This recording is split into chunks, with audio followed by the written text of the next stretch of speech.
Assalamualaikum warahmatullahi wabarakatuh. Nama saya Ayu Nur Sunaifa, NIM 1810301137 dari kelompok 5C2S1 Fisioterapi. Di sini saya akan menyelesaikan tugas saya mengenai manajemen evakuasi korban massal pada modul manajemen bencana. Bencana sendiri adalah suatu peristiwa atau rangkaian peristiwa yang mengancam dan mengganggu kehidupan dan penghidupan masyarakat, baik yang disebabkan karena faktor alam atau non-alam, bahkan faktor manusia yang mengakibatkan timbulnya suatu korban jiwa manusia, kerusakan lingkungan, kerugian harta benda, dan dampak psikologis. Di mana bencana sendiri terbagi menjadi dua, yaitu yang pertama ada bencana alam. Bencana alam seperti gempa bumi, gunung meletus, banjir, tsunami, dan lain-lain. Kemudian yang kedua ada bencana karena ulah manusia seperti kecelakaan darat, laut, maupun udara, kecelakaan industri, ledakan bom, kerusuhan, dan lain-lain.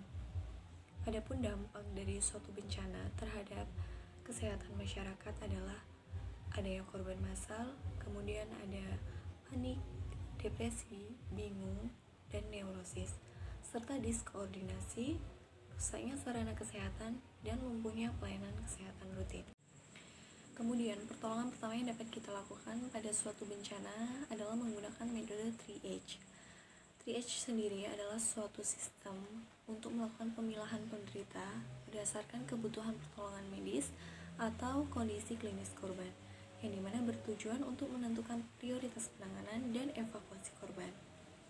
Nah, seleksi korban ini berdasarkan gangguan atau problem yang ada pada penderita dan jumlah penderita itu sendiri. Selain itu juga melihat gangguan ABC tanpa melihat sarana yang ada. Seleksi korban ini berdasarkan berat ringannya keadaan korban atau pasien yang memungkinkan kehidupan lebih besar yang dihadapkan pada waktu, sarana, dan tenaga yang ada. Adapun tujuan dari 3H ini adalah untuk mendapatkan hasil yang sebaik mungkin pada kondisi jumlah pasien yang besar dengan sumber daya yang terbatas. Kemudian yang kedua, untuk transport korban ke sarana kesehatan dengan fasilitas yang memadai. Yang ketiga, untuk menentukan prioritas. Apakah korban ini termasuk dalam mortalitas, morbiditas, atau mengalami kecacatan. Kemudian dasar-dasar 3H itu meliputi jumlah yang cedera, kemudian derajat cedera, kemungkinan bertahan hidup, serta sarana dan kemampuan atau sumber daya. Adapun yang dilakukan pada 3H sendiri yaitu yang pertama melakukan penilaian tanda vital dan kondisi korban bencana. Yang kedua, penilaian harapan hidup. Yang ketiga, penilaian terhadap tindakan yang diperlukan. Yang keempat, penilaian kemampuan medis. Yang kelima, prioritas penanganan definitif, dan yang terakhir pemberian label.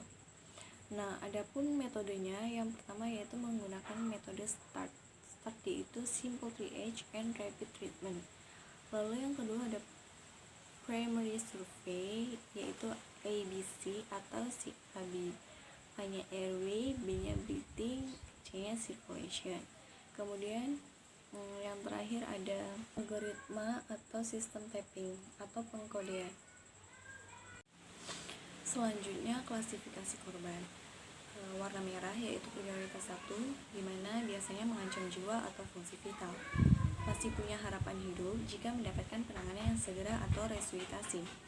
Kemudian pemindahan dan penanganannya bersifat segera, bisa meninggal dalam waktu 2 jam atau lebih jika tidak mendapatkan penanganan yang secara tepat dan tepat. Biasanya contoh korbannya adalah orang yang mengalami obstruksi jalan napas, kegawatan pernapasan, shock dan trauma parah, serta luka bakar dengan trauma inhalasi. Korban ini biasanya segera dilarikan ke rumah sakit kabupaten atau RSUP.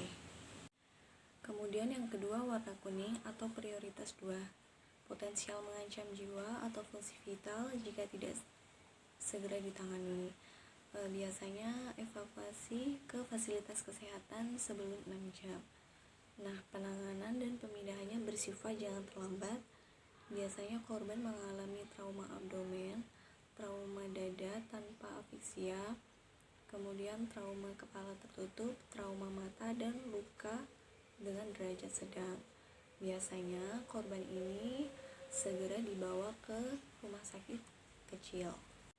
Kemudian yang ketiga, warna hijau, yaitu prioritas 3, di mana penanganannya seperti pelayanan biasa. Biasanya tidak terlalu mendesak dan bisa ditunda jika ada korban yang lebih memerlukan penanganan atau evakuasi terlebih dahulu. Nah, biasanya korban ini mengalami luka memar atau lecet, fraktur simpel tertutup, dan luka bakar ringan. Dan korban ini dibawa ke puskesmas. Kemudian yang terakhir adalah warna hitam, yaitu prioritas 4, di mana biasanya mengacu pada korban-korban dengan trauma atau penyakit yang serius, sehingga sangat kecil kemungkinan untuk selamat atau bahkan meninggal. Nah, biasanya beberapa kasus prioritasnya lebih rendah untuk penanganan atau evakuasi. Korban ini biasanya mengalami seperti mati batang otak dan penyakit terminal, dan korban harus segera dilarikan ke rumah sakit kabupaten atau RSUP. Sekian yang dapat saya sampaikan. Jika banyak kesalahan, saya mohon maaf. Saya akhiri. Wassalamualaikum warahmatullahi wabarakatuh.